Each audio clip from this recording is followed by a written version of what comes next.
Chapitre 24.7 La dissolution de la SNC. Premier point, les causes de dissolution de plein droit. Une SNC est dissoute de plein droit dans certains cas spécifiques. La révocation d'un gérant associé, elle entraîne la dissolution de la SNC, sauf si les statuts prévoient le contraire.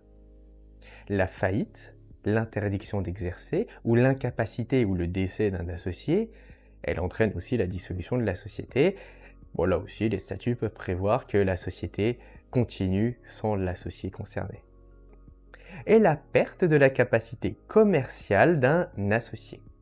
Même combat, elle entraîne la dissolution de la société, sauf si les statuts prévoient de continuer sans lui ou de transformer la SNC en une autre société qui ne requiert pas que les associés soient commerçants. Point suivant, les clauses pour continuer la SNC. Hop hop hop! Si cette vidéo te plaît, sache qu'elle est issue de ma formation sur le DCG-DSCG. Sur cette formation, tu y retrouves toutes les vidéos de tous les cours, mais aussi tous les cours en audio et en PDF. Et puis évidemment, tout est mis à jour régulièrement. Et puis c'est même pas tout.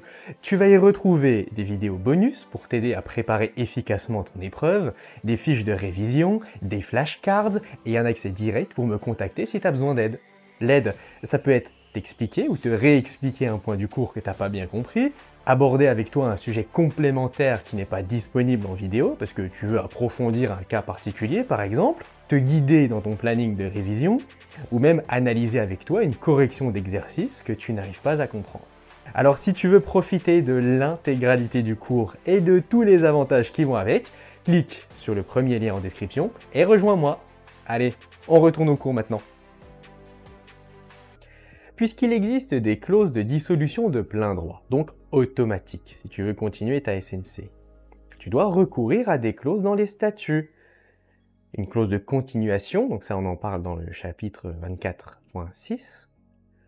Une clause d'option, elle va donner la possibilité aux associés de choisir au moment du décès, soit pour la continuation avec les associés survivants, soit pour la dissolution immédiate.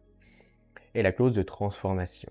Elle donne la possibilité, en cas de décès d'un associé, de continuer la société, mais sous une autre forme.